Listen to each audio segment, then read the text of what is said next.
The email arrives at 4:47 on a Tuesday, and your stomach drops before you even open it. Subject line: Restructuring update. You don't need to read further, you already know. Here's the strange part. The layoff itself is identical, word for word, company-wide, no exceptions. What's different is you. More specifically, what's different is the number sitting quietly in your bank account the moment that email lands. Follow that number closely. It's the thing that decides whether the next 90 days feel like free fall or like a pause. You are 24, net worth 0. Actually less than 0, if you're honest. There's a credit card balance and a car payment that don't care about restructuring updates. You read the email standing in the break room, coffee going cold in your hand. Your body doesn't think. It just tightens, chest, jaw, shoulders, all at once. Rent is due in 11 days. You do the math before you've even left the building. 2 paychecks and savings, minus the ones you don't actually have. You call your mom before you call anyone else. Not because she has answers, because saying it out loud to someone who loves you feels like the only stable thing left. That night you don't sleep so much as lie there, running numbers on your phone calculator like a slot machine that might give you a different answer if you try again. Technically, you have options. You could move home. You could sell the car you still owe money on. You could take the first offer that comes, whatever it pays, because your runway isn't measured in months. It's measured in days, 9, maybe 12 if you stop eating out entirely. Stress isn't an emotion here. It's a weather system. And it doesn't lift with a good night's sleep. Now you are 28. Net worth, $15,000. Same company, same email, same subject line, landing at the exact same hour. Like the universe is running a controlled experiment. Your chest still tightens. That part never fully goes away. But underneath it now, there's something new, a floor. You built an emergency fund slowly, resentfully, $300 a month for years. Money you almost raided twice for a vacation and didn't. That fund buys roughly 3 months. Not freedom, not comfort, but enough that you don't have to take the first offer. You update the resume without your hands shaking. You say the word severance to your former manager without your voice cracking. The fear is still real. It visits at 2 a.m. and asks what happens if this takes longer than 3 months. But now it has a shape, something you can plan around instead of drown in. You spend the next few weeks applying carefully instead of desperately. That shift, careful instead of desperate, turns out to be worth more than the $15,000 itself. It's the first time you understand the money was never the point. The time it buys you is. Now you are 33. Net worth, $110,000, split between a retirement account you can't touch and a savings account you very much can. The email lands. You read it twice. Out of habit now, not dread. There's grief in there. You liked this job, you liked these people. But the animal panic from years 10 and 5 ago has left the room entirely. You have almost 8 months of expenses sitting liquid, untouched, boring, exactly as intended. 8 months means you don't apply to anything for the first 2 weeks. You take walks.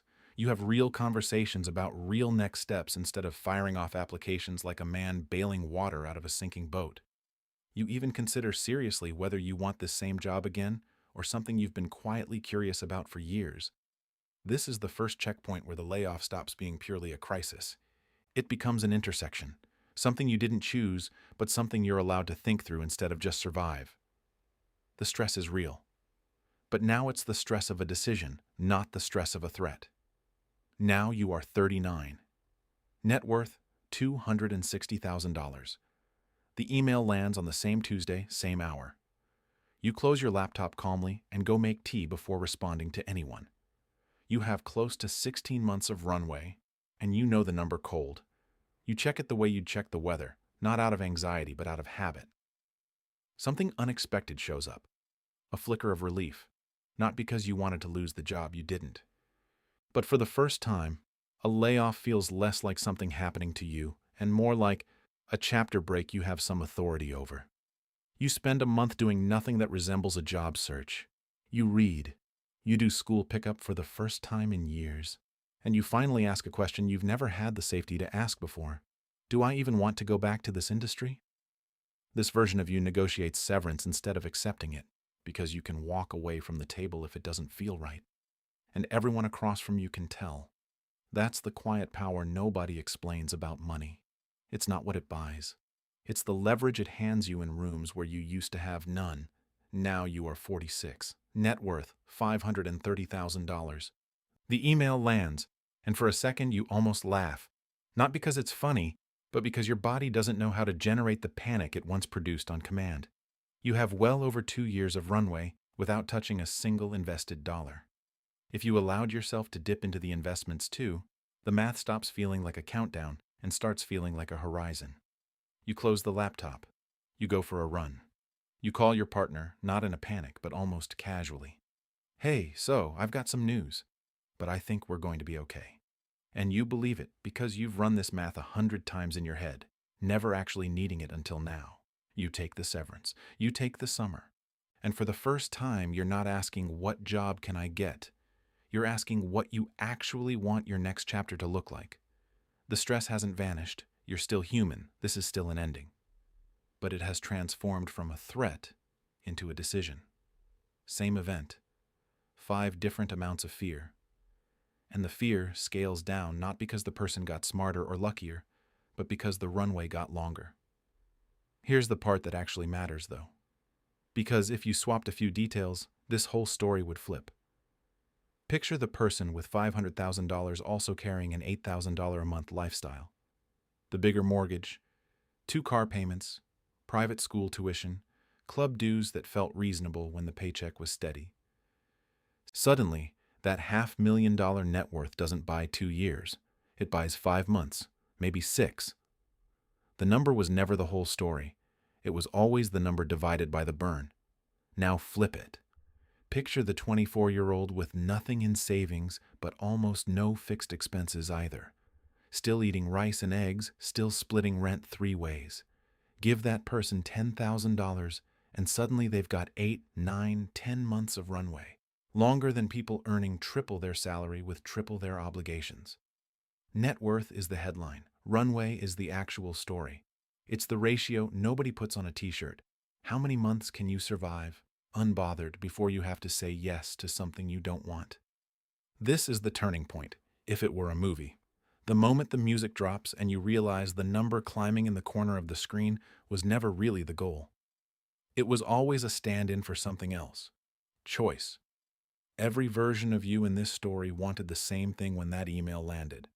Not more money in the abstract. More room to breathe, more room to think, more room to say no to the wrong offer and yes to the right one. The person with $0 wasn't weak for panicking. The person with $500,000 wasn't strong for staying calm. They were standing at different points on the same runway, and the runway was the only thing that ever decided how the story played out. And maybe that's the number worth sitting with, not the one on the statement, but the one underneath it.